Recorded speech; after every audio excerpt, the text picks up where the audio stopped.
पहला प्रश्न है, मिट्टी के अवयवों को लिखें। मिट्टी के अवयव निम्नलिखित हैं, जैसे जल, वायु, कार्बनिक पदार्थ, अकार्बनिक पदार्थ और खनिज। सेकंड प्रश्न है, मिट्टी में जल कैसे रिश्ता है।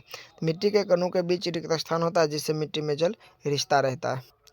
तीसरा नंबर प्रश्न है, क्या वायु प्राकृतिक संसाधन है। हाँ, वायु प्राकृतिक संसाधन है। चौथा नंबर प्रश्न है, हरित गृह प्रभाव किस गैस के कारण होता है। हरित गृह प्रभाव कार्बन डाइऑक्साइड गैस के कारण होता है। पांचवा नंबर मेरा प्रश्न है, जल प्रदूषण की परिभाषा लिखें। तो जल प्रदूषण की परिभाषा हो जाएगा, प्राकृतिक या मानव जनित कारणों से जल की गुणवत्ता में गिरावट को जल प्रदूषण कहा जाता है। अगला नंबर प्रश्न है छठा, 5 जल प्रदूषकों के नाम बताएं जिससे जल प्रदूषित होता है।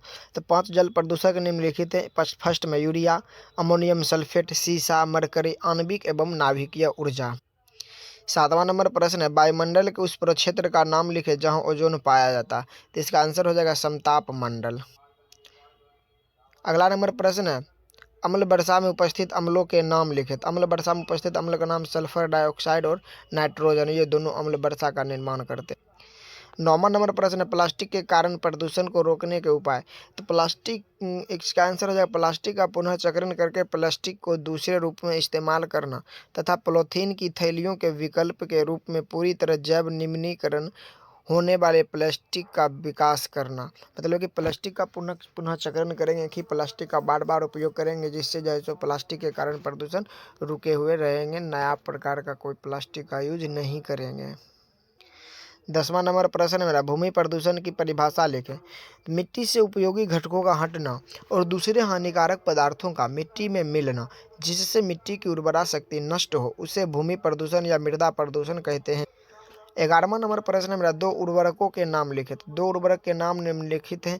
पहला है हरित उर्वरक, दूसरा है कंपोस्ट। 12वां नंबर प्रश्न मेरा, मिट्टी का अपरदन रोकने के उपाय बताएं। तो मिट्टी के अपरदन रोकने के उपाय निम्नलिखित है। मिट्टी की सतह पर अधिक से अधिक पौधा लगाना चाहिए, खेत को खाली नहीं छोड़ना चाहिए।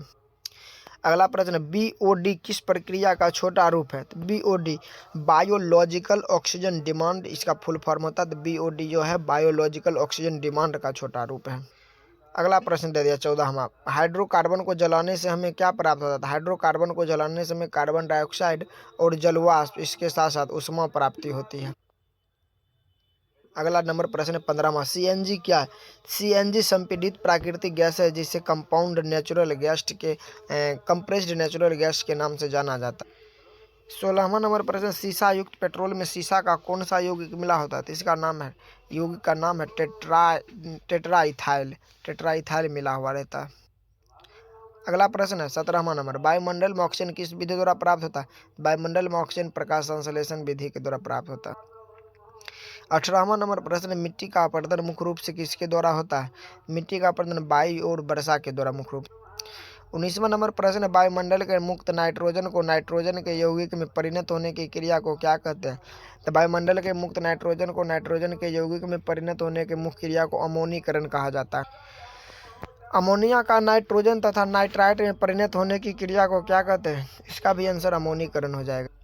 अगला प्रश्न, नाइट्रेट के लवण को नाइट्रोजन गैस में परिणत होने की प्रक्रिया को क्या कहेंगे। तो इसका भी आंसर अमोनीकरण ही हो जाएगा। अमोनीकरण या नाइट्रीकरण भी हो सकता है। अगला प्रश्न, पृथ्वी पर पशु एवं वनस्पति जगत के द्वारा का मुख्य कारण क्या है। तो इसका मुख्य कारण प्रदूषण।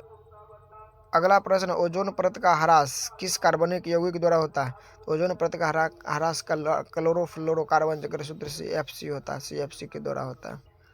वायु प्रदूषण का मुख्य कारण क्या है। वायु प्रदूषण का मुख्य यातायात और औद्योगिकरण में वृद्धि। अगर ये रुक जाएगा तो वायु प्रदूषण होने से बचाया जा सकता है, लेकिन यातायात औद्योगिकरण का अगर रोक दिया जाएगा तो विभिन्न प्रकार के चीज़ों को अपने पास तक आसानी से नहीं पहुंच पाएगा।